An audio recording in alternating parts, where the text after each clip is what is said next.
میرے بھائیوں اب بزرگان دین کی عادت تھی کہ وہ ماہ رمضان المبارک کی تیاری رجب شریف سے شروع کر دیا کرتے تھے، اور ہم لوگوں کا حال یہ ہے کہ ہم لوگ تو رمضان شریف میں بھی نیکیاں کرنے سے قاصر رہتے ہیں۔ بہرحال میں نے جس آیہ کریمہ کی تلاوت کی ہے میرے بھائیوں، ہم لوگ دنیا کے اندر ڈوب چکے ہیں، دنیا کی محبت میں مبتلا ہو چکے ہیں۔ دنیا دنیا ہائے دنیا وائے دنیا، انسان دنیا کے اندر اتنا غرق ہو چکا ہے کہ وہ اللہ کو بھول چکا ہے، وہ آخرت کو بھول چکا ہے۔ ہمارا ذہن یہ بن چکا ہے مولانا کچھ بھی کرو اللہ رحیم و کریم ہے، وہ ہمیں جنت عطا فرمائے گا۔ یہ بات یاد رکھنا کہ کچھ بھی کرو اللہ رحیم و کریم ہے، وہ جنت عطا فرمائے گا۔ یہ ہماری فکر کو شیطان نے اغوا کر لیا ہے، یہ شیطان کا مکر ہے، یہ شیطان کی چال ہے۔ میرے بھائیوں اگر کچھ بھی کرنے پر اللہ جنت دے گا تو اس آیت کا مطلب کیا ہے؟ اللہ ارشاد فرماتا ہے ان الابرار لفی نعیم وان الفجار لفی جہیم، نیکوں کو جنت دیں گے، مجرموں کو جہنم دیں گے۔ میرے بھائیوں اللہ اکبر، میرا اللہ ارشاد فرماتا ہے سلام قولا من رب رحیم وامتازوا اليوم ایھا المجرمون۔ اللہ ارشاد فرماتا ہے قیامت کے دن اللہ سلام کرے گا اپنے بندوں کو، سلامتی نازل کرے گا اپنے بندوں پر، اور جب اللہ سلام فرمائے گا تو ارشاد ہوگا وامتازوا اليوم ایھا المجرمون، مجرموں کو الگ کر دیا جائے، مجرموں کو چھاٹ دیا جائے، صرف نیک بندوں کو سلام کرے گا اللہ، ان پہ سلامتی نازل فرمائے گا، مجرموں کو چھاٹ دیا جائے گا، پاپیوں کو چھاٹ دیا جائے گا، گنہگاروں کو چھاٹ دیا جائے گا۔ میرے بھائیوں بتاؤ ہم نے آخرت کی کیا تیاری کی ہے؟ ہم کسی بھی سفر پہ جاتے ہیں تیاری کرتے ہیں، یہاں سے ممبئی تک جانا ہے تیاری کرتے ہیں، یہاں سے لکھنؤ تک جانا ہے تیاری کرتے ہیں، سعودی جانا ہے تیاری اور بڑی ہو جاتی ہے، سفر جتنا بڑا ہے تیاری اتنی بڑی ہے۔ بتاؤ آخرت کا اتنا طویل سفر ہے، اس طویل سفر کے لیے ہم نے کیا تیاری کی ہے؟ یہاں جتنے بھائی اور بہنیں موجود ہیں میں سب کی توجہ چاہتا ہوں، اس لیے کہ ہمیں وقت پہ محفل کو مکمل بھی کرنا ہے۔ دھیان سے ایک ایک جملے کو سن لیں، اللہ کرے آپ کے دل و دماغ میں میرے جملے اتر جائیں، میرے بھی نجات کا سامان ہو، آپ کی بھی نجات کا سامان ہو۔ میرے بھائیوں ذرا غور تو کریں، اتنا طویل سفر ہے، نہ جہاں دوست کام آنے والے ہیں، نہ جہاں ماں کام آنے والی ہے، نہ جہاں باپ کام آنے والا ہے، نہ جہاں بھائی کام آنے والا ہے، نہ جہاں خاندان اور قبیلہ کچھ کام نہیں آئے گا، نہ حسن کام آئے گا، نہ ڈگریاں کام آئے گی، کوئی کام نہیں آئے گا۔ میرا اللہ فرماتا ہے یا ایھا الذین آمنوا اتقوا اللہ ولتنظر نفس ما قدمت لغد، اے ایمان والو تم نے کل قیامت کے دن کے لیے کیا سرمایہ روانہ کیا ہے، کیا اعمال بھیجے ہیں، اس سلسلے میں فکر کرو، اس سلسلے میں غور کرو۔ بھائیو بتاؤ ہم نے کیا اعمال بھیجے ہیں، ہم نے کیا روانہ کیا ہے؟ ارشاد ہوتا ہے واتقوا اللہ، اللہ سے ڈرو، اور ارشاد ہوتا ہے ان اللہ خبیر بما تعملون، کہ بے شک اللہ تمہارے اعمال کی خبر رکھتا ہے۔ ہمارے پاس تو کوئی جنت کی سند نہیں ہے، کوئی جنت کی گارنٹی نہیں ہے، اس کے بعد بھی ہم آرام سے سو رہے ہیں، قہقہے لگا رہے ہیں، فلمیں دیکھی جا رہی ہیں، سیریل دیکھی جا رہی ہے، عورتوں پہ پاپ کی نظریں ڈالی جا رہی ہیں، جوا کھیلا جا رہا ہے، کرکٹ دیکھی جا رہی ہے، گندی فلمیں دیکھی جا رہی ہے۔ میرے بھائیوں جن کو رسول اللہ نے جنت کی بشارتیں دی تھی ان لوگوں کا حال یہ تھا، وہ آخرت کو یاد کر کے روتے تھے۔ جنہوں نے آخرت کی تیاریاں کی تھی وہ آخرت کو یاد کر کے آنسو بہاتے تھے۔ آئیے میں آغاز کرتا ہوں افضل البشر بعد الانبیاء بالتحقیق سیدنا صدیق اکبر کی۔ اللہ اللہ، کون صدیق اکبر؟ اللہ اکبر، نبی کے مصلی کا پہلا امام، رسول اللہ پر ایمان لانے والوں میں صدیق اکبر اول۔ اللہ اکبر، اندازہ فرمائے حتیٰ کہ نبی پاک جس کو اپنے ساتھ ہجرت کے لیے ساتھ لے کر کے جائیں، اللہ اللہ، اپنے اور غار ثور کے اندر رسول اللہ سے پہلے صدیق اکبر پہنچے۔ وہ صدیق اکبر جس کو جو ہے نا قدرت جس کے شان میں قرآن کی کم و بیش 22 آیتیں نازل کرے، وہ صدیق اکبر جس کی منقبت لکھنے کے لیے اللہ کے رسول حسان بن ثابت کو حکم دے، اور میرے آقا علیہ السلام فرمائے، سرکار فرماتے ہیں اگر میری پوری امت کا بلکہ اہل زمین کے ایمان کو تولا جائے، اہل زمین کے ایمان کو تولا جائے تو سب کا ایمان ایک پلڑے میں رکھا جائے، اور ابو بکر کا ایمان ایک پڑنے میں رکھا جائے تو ابو بکر کا ایمان سارے لوگوں کے ایمان پر بھاری ہو جائے گا۔ مجھے بتاؤ جس کے ایمان کا حال یہ ہے کہ بلال کا ایمان، عمار کا ایمان، اویس قرنی کا ایمان، جس کے ایمان کا ایک حصہ ہو اسے صدیق اکبر کہا جاتا ہے، اس کے باوجود بھی صدیق اکبر رضی اللہ تعالیٰ عنہ پوری رات روتے ہیں یہ سوچ کر کے اللہ قیامت کے دن تو ابو بکر سے کیا پوچھے گا اور ابو بکر تجھے کیا جواب دے۔ ایک دن صبح کے وقت صدیق اکبر ایک باغ کے قریب سے گزر رہے، مدینہ منورہ کے باغ کے قریب سے چڑیوں کو چہچہاتے دیکھا تو کہتے چڑیوں تم کتنی خوش نصیب ہو، تم تو ابو بکر سے زیادہ خوش نصیب ہو۔ لوگوں نے کہا اے خلیفہ رسول، ان چڑیوں کو آپ اپنے سے زیادہ خوش نصیب کہتے ہیں؟ صدیق اکبر فرماتے ہیں ہاں، اس لیے کہ قیامت کے دن یہ چڑیا مٹی ہو جائے گی، ان سے اللہ حساب نہیں لے گا، لیکن ابو بکر سے اللہ حساب لے گا، تو ابو بکر اللہ کو حساب کیا دے گا؟ تھوڑی دیر کے لیے غور کر لو، یہ جلسے لطیفہ گوئی اور قہقہے کے لیے اور سیلفیاں لینے کے لیے نہیں ہے۔ تھوڑی دیر ذرا اپنے موبائل کو اپنی جیب میں رکھ کر اپنی آخرت کے حوالے سے احتساب کر۔ ہم سنیوں کا تو ایمان یہ ہے کہ جس طرح جنت کا ہونا یقینی ہے ویسے ابو بکر صدیق کا جنتی ہونا یقینی ہے۔ سبحان اللہ سبحان اللہ سبحان اللہ سبحان اللہ، بلکہ جنت پیچھے رہ گئی، مقام صدیق آگے ہو گیا۔ یہ کون پاگل لوگ ہیں جو صدیق اکبر کے جنتی ہونے پر بحث کرتے ہیں؟ ہم نے کہا جنت کو، صدیق کو جنت کی ضرورت نہیں ہے، بلکہ جنت کو صدیق اکبر کی تلاش۔ نعرہ تکبیر، نعرہ رسالت، مسلک اعلی حضرت، عظمت صحابہ کرام۔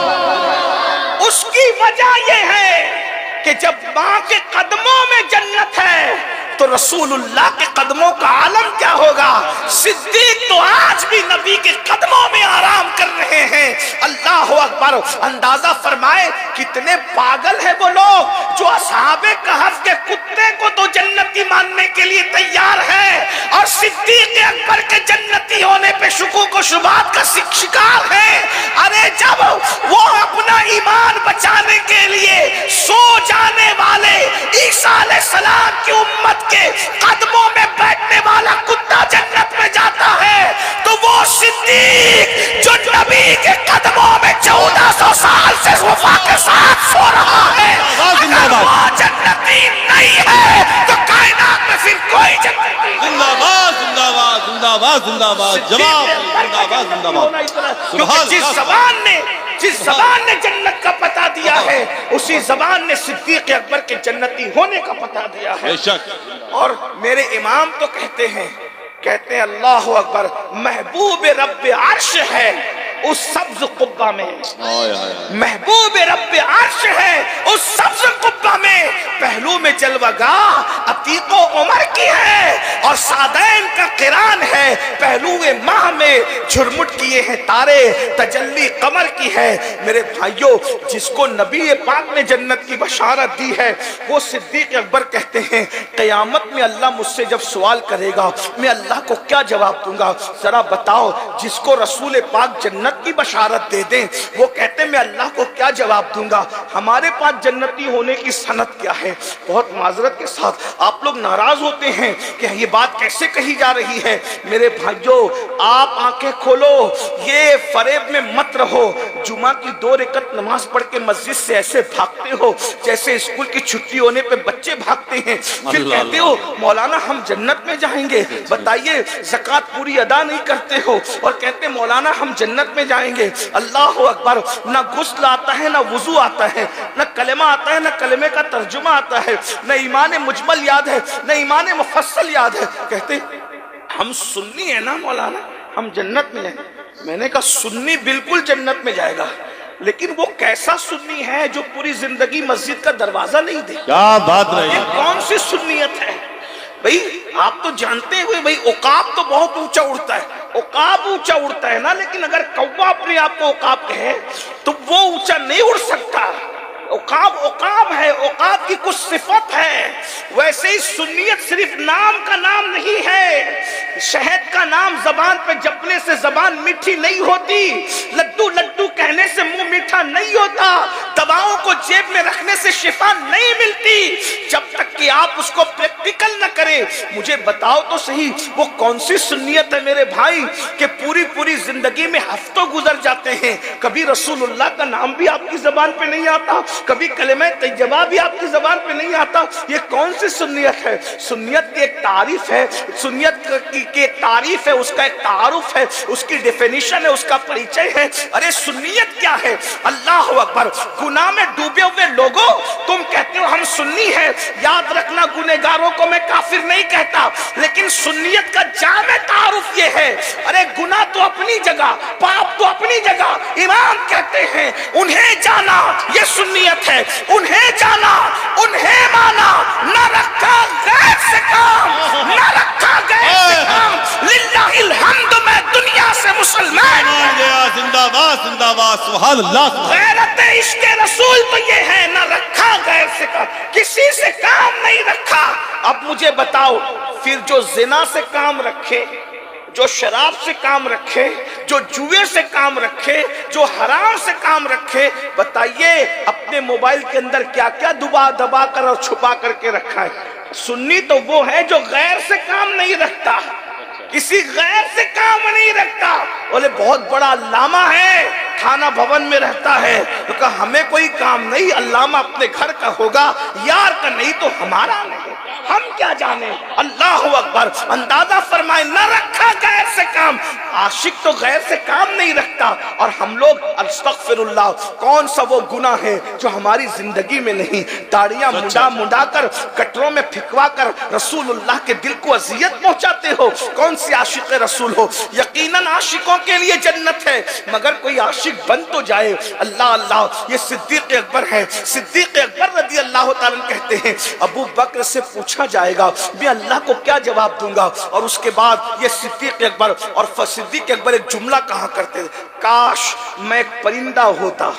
یہ ان لوگوں کا خوف ہے قیامت کے لیے، کاش میں ایک پرندہ ہوتا، مجھے ذبح کر کے لوگ کھا جاتے اور بھلا دیا جاتا، میں بھولا بسرا ہو جاتا، تاکہ قیامت کے دن اللہ کی بارگاہ میں جواب دینے سے بچ جاتا۔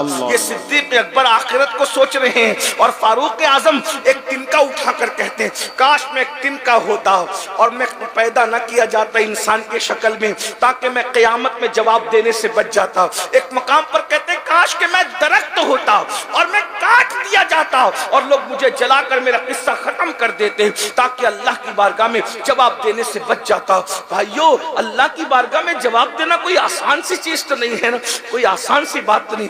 ایک بات میں آپ کو بتاؤں، ایک حدیث رکھتا ہوں، حالانکہ ٹائم کی قلت ہے لیکن مختصر میں رکھتا ہوں، آپ کو احساس ہوگا اللہ کی بارگاہ میں جواب دینے کے تصور سے صحابہ اور اولیاء نہیں، صرف انبیاء بھی لرزہ برندہ۔ اللہ اللہ اللہ! ذرا دھیان سے سننا بہنوں کی، اگر یہاں یہ لیڈیز مدرسہ ہے، عورتوں کا بچیوں کا مدرسہ ہے، اور خواتین بھی ہوں گی، جی ہاں، ان کی بھی توجہ چاہتا ہوں۔ عورتیں بہت بے باک ہیں آج کل، یہاں کی نہیں ہے لیکن دنیا میں ایسا ہو رہا ہے کہ پردے کی کوئی پابندی نہیں، مردوں کے ساتھ فون پر لمبی لمبی گفتگو ہے، پتلے پتلے لباس ہے۔ اس دور کے لیے رسول اللہ نے فرمایا کہ میں نے ابھی تک ایسی عورتیں تو نہیں دیکھا اپنے دور میں، لیکن جہنم میں نے ایسی عورتوں کو دیکھا کہ جو کپڑا پہن کر بھی ننگی تھی، اور ان کو ننگا جہنم کے اندر لٹکایا گیا تھا۔ صحابہ اکرام نے پوچھا حضور یہ کپڑا پہن کے کوئی ننگا کیسے رہ سکتا ہے؟ تو حضور علیہ السلام فرماتے انہوں نے اتنے پتلے اور باریک لباس پہنے تھے دنیا میں کہ لباس کے بعد بھی لباس کا مقصد حل نہیں۔ جو بچیاں عالمہ بن رہی ہیں میں ان سے گزارش کرتا ہوں، اگر علم کے بعد عمل نہیں ہے تو بغیر پھل کے درختوں کی طرح ہے۔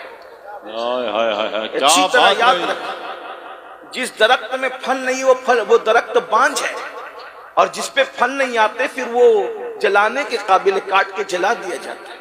یہ مت سمجھنا کہ مدرسے کی سند حاصل کرنے کے بعد ہمارے اندر سرخاب کے پر لگ جائیں گے۔ یاد رکھنا مدرسے کی سند پڑھا لکھا بناتی ہے، عالم نہیں بناتی۔ عالم خشیت ربانی بنایا کرتا ہے۔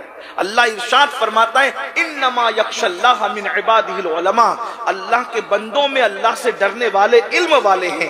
اگر آپ کے پاس سند ہے اور خوف خدا نہیں ہے، آپ پڑھے لکھے تو ہیں لیکن آپ عالم نہیں ہیں۔ عالم خدا کی نظر میں وہی ہے جس کے دل میں خشیت ربانی ہے، اور جب دل میں اللہ کا خوف آتا ہے تو قدم اللہ کی مرضی کے خلاف نہیں رکتا۔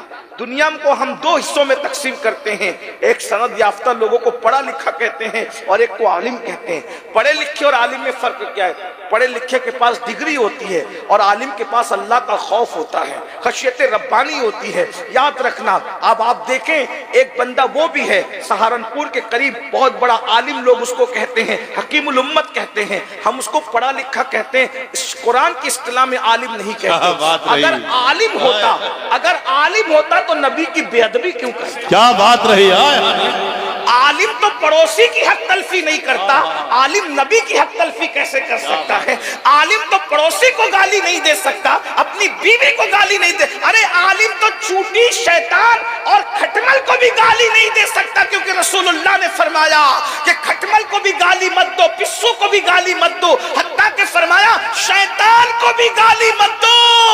شیطان خبیث ہے مگر اس کی وجہ سے تم مومن اپنی زبان کو گندا نہ کرے، کیونکہ شیطان ہے، تم تو مومن ہو، تم تو انسان ہو، شیطان کی وجہ سے اپنی زبان کو۔ تو جب شیطان کو مومن گالی نہیں دیتا تو جس کے دل میں اللہ کا خوف ہے وہ نبی کو کیسے گالی دے سکتا ہے؟ دیکھو یہ پڑھے لکھے کی زبان ہے سند یافتہ کی، کہ وہ نبی کو بڑا بھائی کہہ رہا ہے، گاؤں کا چودھری کہہ رہا ہے، اور عالم جس کے دل میں اللہ کا خوف ہے اس کی بولی یہ ہے کہ تو بڑا بھیا کہہ کے نبی کو گالی دیتا ہے۔ ظالم، جب باپ بڑا بھیا نہیں ہو سکتا آدم کا بیٹا ہونے کی وجہ سے تو نبی بڑا بھیا کیسے ہو سکتا ہے؟ وہ پڑھا لکھا سند یافتہ کہہ رہا ہے بڑا بھیا گاؤں کا چودھری، اور جو عالم ہے جس کے دل میں اللہ کا خوف ہے وہ کہتا ہے بڑا بھیا چودھری نہیں، سرور کہوں کہ مالک و مولا کہوں تجھے، زندہ باد کہوں کہ مالک و مولا کہوں تجھے، باغ خلیل کا گل زیبا کہوں تجھے، ہرما نصیب ہوں تجھے امید کہ کہوں، ہرما نصیب ہوں تجھے امید کہ کہوں، مراد نہیں جانے مراد، کانے تمنا کہوں تجھے، جانے مراد کانے تمنا کہوں تجھے۔ اللہ نے تیرے جسم منور کی تابشیں، اے جانے جا میں جانے تجلا کہوں تجھے، کہہ لے گی سب کچھ ان کے ثنا خاں کی خاموشی، چپ ہو رہا یہ کہہ کے میں کیا کہوں تجھے، کیا کہوں تجھے، کیا کہوں تجھے۔ ارے کیا میں انسان حدیں توڑ دیتا ہے، لیکن جب خوف خدا ہوتا ہے تو کیا میں بھی کیا حد بندی ہے، لیکن رضا نے ختم و سخن اس نے کر دیا، خالق کا بندہ خلق کا آقا۔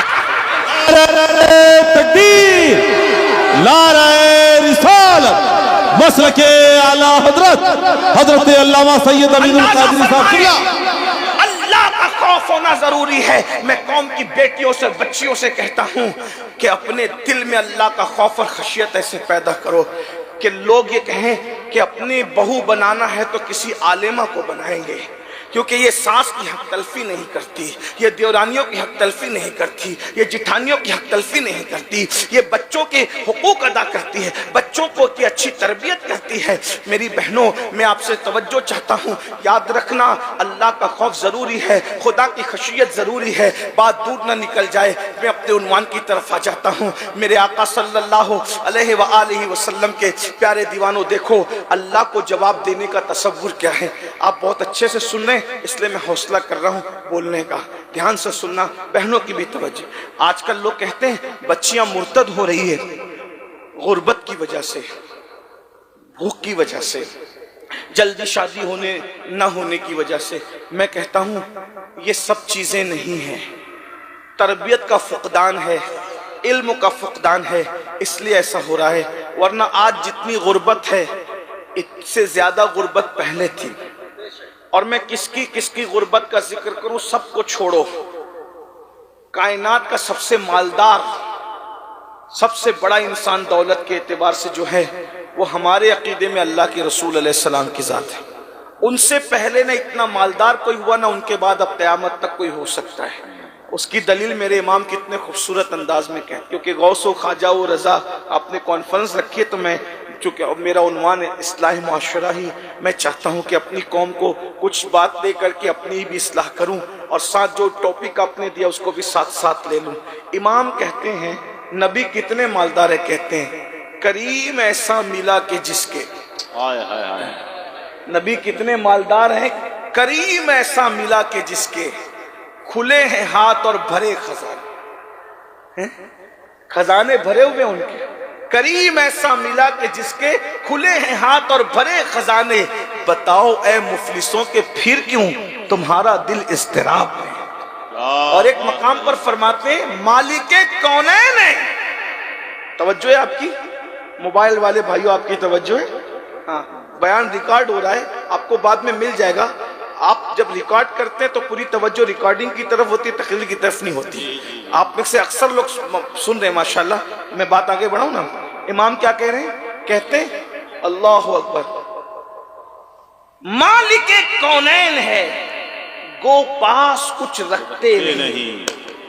مالک کونین ہے گو پاس کچھ رکھتے نہیں، دو جہاں کی نعمتیں ہیں ان کے خالی ہاتھ میں. زندہ باد زندہ باد. بھئی خالی ہاتھ تو ایک محاورہ بھی ہے نا. خالی ہاتھ کیا کہتے ہیں؟ ہم بولتے ہیں نا، بلکہ ہم تو لغت کے اعتبار سے بھی کبھی کبھی بات کرتے ہیں نا. کہتے ہیں، کیا کہتے ہیں؟ ارے جامعہ معینیہ میں گئے تو اتنا اچھا جلسہ تھا، اتنا اچھا جلسہ تھا، اتنا اچھا جلسہ تھا کہ خالی ان کے سوا اتنا اچھا جلسہ کسی نے نہیں کیا. خالی کا مطلب کیا ہوا؟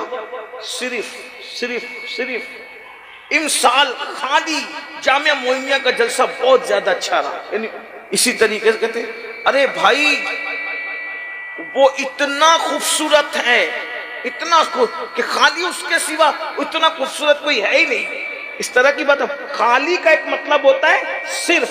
صرف خالی صرف کے معنی میں بھی استعمال ہوتا ہے. امام کیا کہہ رہے ہیں؟ دو جہاں کی نعمتیں ہیں ان کے خالی ہاتھ میں. یعنی صرف دو جہاں کی نعمتیں کسی کے ہاتھ میں ہیں تو وہ ہاتھ مصطفیٰ جان رحمت کے ہاتھ میں. ان کے ہاتھوں کے سوا کسی کا ہاتھ کا یہ کمال ہی نہیں ہے کہ دونوں جہان کی نعمتیں اس کے ہاتھ میں. کیا بات رہی، زندہ باد زندہ باد. خالی انہی کے ہاتھ میں ہے. سبحان اللہ. تو اتنے مالدار ہستی کا ذکر کر لیتے اور بات ختم کرتے. ہمیں جواب دہی کا تصور ختم ہو گیا. راتیں عیاشوں میں گزر رہی ہے، آوارگی میں گزر رہی ہے. حسن کا مس یوز ہے، دولت کا مس یوز ہے، جوانی کا مس یوز ہے. امام منذری رحمت اللہ علیہ ایک روایت لکھتے ہیں جس کو اپنے الفاظ کے جامع میں آپ کے سامنے رکھتا ہوں. بہنوں کی خاص توجہ. اللہ کے رسول علیہ الصلوۃ والتسلیم مدینہ منورہ میں شروع تشریف لے گئے. ابتدائی ایام ہے اللہ کے رسول صلی اللہ علیہ وآلہ وسلم کے مدینہ منورہ. ابتدائی سے مراد یعنی 2-4 سال ہو چکے ہیں، بالکل ابتدا کی بات نہیں.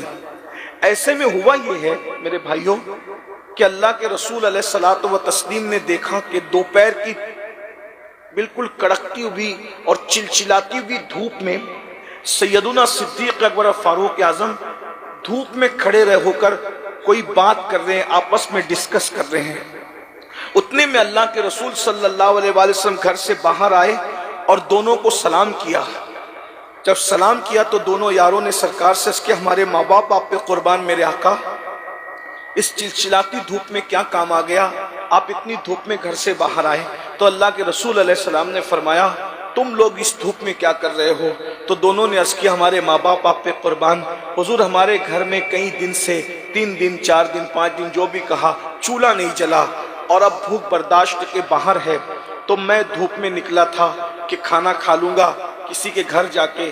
تو بھائی عمر بھی مل گئے اور ان کا بھی یہی دکھ ہے کہ ان کے گھر میں بھی کئی دن سے چولہا نہیں جلا. تو چاہتے تھے کہ کسی کے گھر جا کے کھائیں. حضور ہمیں بھوک باہر لائی ہے لیکن حضور آپ کس وجہ سے باہر آئے ہیں؟ تو میرے آقا علیہ السلام نے فرمایا جو بھوک تمہیں باہر لائی ہے وہی بھوک اللہ کے رسول کو بھی باہر لائی ہیں. 1 مہینہ ہو گیا ہے میرے گھر میں چولہا نہیں جلا. یہ اللہ کے رسول کے گھر کا، دنیا کا سب سے مالدار انسان، سب سے مالدار ہستی، آقا فرماتے میرے گھر میں 1 مہینہ ہوا چولہا نہیں جلا. اب بھوک جو ہے شدت کی ہے، تو میں نے چاہا کسی صحابی کو شرف بخشوں تاکہ ان کے گھر جا کے کھانا کھایا جائے. صحابہ کی آنکھوں میں آنسو تھے، دونوں یاروں کی آنکھوں میں. ایک صحابی کے باغ میں گئے، ان کو پتا چلا کہ حضور علیہ السلام کو بھوک لگی ہے. اللہ کے رسول کے سامنے انہوں نے کھجوریں رکھی اور کہا حضور انتظار کریں، میں ابھی بکری کا سالن بناتا ہوں. بکری ذبح کی، گوشت تیار کیا، کھانا بنایا، کھانا لا کے سامنے رکھا. اللہ کے رسول کبھی کھانے کو دیکھتے ہیں، کبھی میزبان کا چہرہ دیکھتے ہیں، کبھی کھانے کو دیکھتے ہیں، کبھی میزبان کا چہرہ دیکھتے ہیں. میزبان نے کہا حضور نوش فرمائے، حضور یا رسول اللہ تناول فرمائے، حضور ملاحظہ فرمائے. میرے آقا علیہ السلام نے فرمایا کہ جتنے دن سے میں بھوکا ہوں اتنے ہی دن سے میری بیٹی فاطمہ بھی بھوکی ہے. میں کھانا دیکھ کر مجھے میری بیٹی فاطمہ کی یاد آ گئی ہے کہ فاطمہ کو بھوک لگی ہوگی اور میں کھا لوں. اگر آپ اجازت دیں تو میں بیٹی فاطمہ کے گھر کھانا پہنچا دوں. اور اس کے بعد پھر کیا ہوا، انہوں نے کہا یا رسول اللہ ہم بھی آپ کے ہیں اور یہ کھانا بھی آپ کا ہے، حضور آپ جس کو چاہیں عطا کر دیں. حضور علیہ السلام نے روٹی لی اور چند بوٹیاں اس پہ رکھی اور رکھنے کے بعد صحابہ سے فرمایا لے جاؤ اور میری بیٹی فاطمہ کو یہ کھانا پیش کرو کہ تمہارے بابا کھا رہے ہیں، اب تم بھی کھا لو. اس اتنے میں اللہ کے رسول نے کھانا کھا لیا. اب دھیان سے سننا، غور سے سننا. 1 مہینے کے بعد اللہ کے رسول علیہ السلام نے 1 مہینے کے بعد گوشت کا سالن اور جو کی روٹی تازہ کھانا کھایا. اور جب کھانے سے اللہ کے رسول فارغ ہوئے تو حضور رو پڑے. جب بھوک لگی تھی تب آنکھ میں آنسو نہیں تھے، جب 1 مہینے سے چولہا نہیں جلا تھا تب آنکھ میں آنسو نہیں تھے. اب اللہ کے رسول صلی اللہ علیہ وآلہ وسلم کھانا کھانے کے بعد رو رہے ہیں. صحابہ کرام نے پوچھا یا رسول اللہ کیوں رو رہے ہیں، رونے کی وجہ کیا ہے؟ تو کون میرے بھائیوں، کون؟ امام منذری لکھ رہے ہیں، حدیث پاک ہے، شافعی یوم النشور، مالک جنت، مالک کونین، جس کے اشارے ابرو پر ہم جیسے پاپی اور مجرموں کو بخشا جائے گا، جس کا فرمان ہے شفاعتی لأہل الکبائر من امتی. ہمارا عقیدہ ہے فقط اتنا سبب ہے انعقاد بزم محشر کا کہ ان کی شان محبوبی دکھائی جانے والی ہے. پیٹ بھر کے رسول اللہ نے کھانا کھایا، بلکہ پیٹ بھر کے تو میری زبان سے نکلا، اللہ کے رسول نے کھانا کھایا. اور کھانا کھانے کے بعد اللہ کے رسول کی آنکھوں میں آنسو تھے. صحابہ نے پوچھا حضور کیوں رو رہے ہیں؟ تو میرے آقا فرماتے ہیں اتنا لذیذ کھانا میں نے کھایا ہے، توجہ، اتنا لذیذ کھانا میں نے کھایا ہے، مجھے قیامت کا منظر یاد آ گیا کہ اس کھانے کا حساب اگر قیامت کے دن اللہ مجھ سے لے گا تو میں اللہ کو کیا جواب دوں گا. حالانکہ حضور کا حساب نہیں ہونا ہے، لیکن یہ تعلیم امت کے لیے، ان کی شان بتانے کے لیے تو محشر ہوگا، ان کے بارے میں پوچھنے کی، ان کی وفا کے بارے میں پوچھنے کے لیے تو محشر ہوگا. میرے بھائیوں مگر اللہ کے رسول 1 مہینے کے بعد گوشت کا سالن اور جو کی روٹی کھا رہے ہیں تو فرماتے ہیں کہ اللہ اگر اس کھانے کے بارے میں مجھ سے پوچھے گا تو میں کیا جواب دوں گا. یہ سید العالمین تعلیم امت کے لیے. ہم تو ایک دن میں 4 بار پیٹ بھر کے کھاتے ہیں بھائی، آپ مجھے بتائیں ہم اللہ کو کیا جواب دیں؟ اور وہ بھی کھا کے پاپ کر رہے ہیں، کھا کے جرائم کر رہے ہیں، کھا کے گناہ کر رہے ہیں، اور اس کے بعد کیا سوچتے ہیں؟ ارے مولانا جو ہوگا دیکھا جائے گا. کیا کہتے ہیں؟ جو ہوگا دیکھا جائے گا. اور ہمارے شاعر لوگ بھی کہتے ہیں کہ جو ہوگا دیکھا جائے گا. بس میں آخری بات ایک حدیث پڑھ کے ختم کرنے لگا ہوں. آخری حدیث پڑھتا ہوں. کیا دیکھو گے وہاں جسے میدان محشر کہتے ہیں؟ کیا دیکھو گے؟ ایک حدیث دیکھیے. شاعری کی دنیا الگ ہے اور قرآن اور حدیث کی دنیا الگ. کیا بات ہے. شاعری کی دنیا کا وہ اعتبار نہیں ہے جو قرآن اور حدیث کی دنیا کا. ہاں اگرچہ اشعار قرآن اور حدیث کی روشنی میں لکھے گئے تو بات الگ ہے.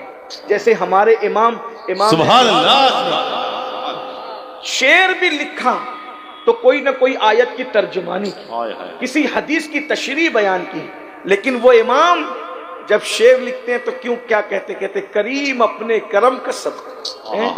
108 علوم و فنون کا ماہر مجدد، 1200 سے زائد کتاب لکھنے والی ہستی، اس کا آخرت کے حوالے سے کیا نظریہ؟ کہتے کریم اپنے کرم کا صدقہ، لئیم بے قدر کو نہ شرما. تو اور رضا سے حساب لینا، رضا بھی کوئی حساب میں ہے. اور کہتے صدقہ پیارے کی حیا کا، نہ لے مجھ سے حساب. صدقہ پیارے کی حیا کا، نہ لے مجھ سے حساب. بخش بے پوچھے لجائے کو لجانا کیا ہے. یہاں تو کوئی بھائی غسل اور وضو درست نہیں اپنا اور جنت کے ٹھیکیدار بن بیٹھے. مجموع الزوائد کی روایت ہے، اللہ کے رسول علیہ السلام فرماتے ہیں کہ جو اپنے آپ کو قطعی اور یقینی جنتی تصور کرے، اللہ کے رسول فرما رہے، اللہ کے رسول صلی اللہ علیہ وآلہ وسلم فرماتے ہیں، مجموع الزوائد کی سن لے. بس اب بات آخری چل رہی ہے، میری بات سن لیں، آپس میں بات نہ کریں. ایک بار درود شریف پڑھنے سب لوگ. رب صلی وسلم دائما ابدا علی حبیبک خیر الخلق کلہم، صلاۃ و سلام علیک یا سیدی یا جد الحسن والحسین وعلی آلک و اصحابک یا جد الغوث الثقلین. تو ایک ہی روایت پڑھ رہا ہوں، تھوڑی تشریح کے ساتھ اس کو سنیں، میری بات پوری ہو جائے گی. مائک پر توجہ نہ دیں، جتنا مجمع ہے اتنی آواز تو آ ہی رہی ہے، پھر آپ کو پریشان ہونے کی ضرورت نہیں. ایک بار پھر درود شریف پڑھ لیں آپ. رب صلی وسلم دائما ابدا علی حبیبک خیر الخلق کلہم، صلاۃ و سلام علیک یا سیدی یا رسول اللہ، صلاۃ و سلام جد الحسن والحسین. تو عرض یہ کر رہا تھا کہ قیامت کا جو دن ہوگا نا، وہ دن نہ کسی کی دادا گیری چلے گی، نہ بابا. سچ ہے.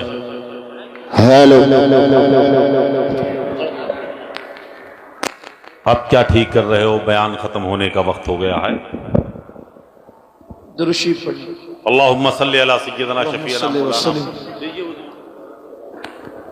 وزد و بارک علی سیدنا مولانا محمد معدن الجود والکرم وآلہ وصحبہ، صلاۃ و سلام علیک یا رسول اللہ صلی اللہ علیہ وآلہ وسلم. جو قیامت کا دن ہے، اس دن اللہ غیرت والا فرماتا ہے فَيَغْفِرُ مَن يَشَاءُ، جس کو چاہیں گے بخشیں. دھیان دینا، جس کو چاہیں گے بخشیں. اب یہاں نام نہیں کہ امین القادری کو بخشیں گے، فلاں کو بخشیں گے، نام نہیں. روزی کا وعدہ سب سے ہے، مغفرت کا وعدہ سب سے نہیں. چند خوش نصیب ہے جن سے مغفرت کا وعدہ ہے، باقی کسی سے مغفرت کا وعدہ نہیں. جس روزی کا وعدہ ہے اس کے لیے ہم منتیں مانگتے ہیں، جو روزی ملنا ہی ہے. اور جس مغفرت کا وعدہ نہیں ہے اس کے لیے کوئی محنت نہیں ہے. جس روزی کا وعدہ ہے اس روزی کو کمانے کے لیے سعودی تک جانا چاہیے، دبئی تک جانے، ممبئی تک جانے، کلکتہ تک جانے، دلی تک جانے. جس روزی کا وعدہ اس کے لیے اتنا لمبا سفر ہے. اور جس مغفرت کا وعدہ نہیں ہے اس کے لیے گھر سے اٹھ کے مسجد تک بھی نہیں جا رہے ہیں، اتنے چند قدم کا سفر بھی نہیں طے کر رہے ہیں. حالانکہ روزی ملنا ہے، ضرور ملنا ہے. روزی تو کتے کو، سور کو، چوٹی کو، پرندے کو، چرندے کو، درندے کو، کافر کو، مومن کو، فرعون کو تک آخری دم تک روزی دی گئی ہے. تو اللہ ہمیں نہیں دے گا تو پھر کس کو دے گا؟ روزی کا وعدہ سب سے ہے، مغفرت کا وعدہ سب سے نہیں ہے. اس لیے مغفرت کے لیے ہم محنت نہیں کر رہے ہیں. اللہ کے بندو ذرا سوچو، مولائے کائنات جن کے بیٹے جنتی جوانوں کے سردار ہیں، جن کی بیوی جنتی عورتوں کی سردار ہے، جو خود سردار عرب کہلائے، اللہ کے رسول علیہ السلام نے انہیں دو جہاں کا سردار قرار دیا. اللہ اکبر. وہ مولائے کائنات اپنی آخرت کو یاد کر کے ایسے روتے تھے. راوی بیان کرتا ہے کہ جیسے سانپ کا ڈسا ہوا تڑپ تڑپ کر بلک بلک کے روتا ہے، مغفرت کی دعا کرتے ہوئے میں نے مولا علی کو ایسے روتے ہوئے دیکھا ہے. جو حدیث پڑھنا چاہ رہا تھا سن لے، بیچ میں بات مائک کی وجہ سے ادھر ادھر ہو گئی. ایک حدیث سن لیں کہ قیامت کیا ہے. بہت ٹھنڈے بیٹھے ہیں، سکون سے بیٹھے ہیں، فلمیں دیکھ رہے ہیں، سیریل دیکھ رہے ہیں، اور پتہ کون سا گناہ ہے، جوا کھیل رہے ہیں. حدیث پاک میں آیا ہے کہ جو جوا کھیلے گا قیامت کے دن اس کا ہاتھ سور کے خون میں رنگا ہوا ہوگا.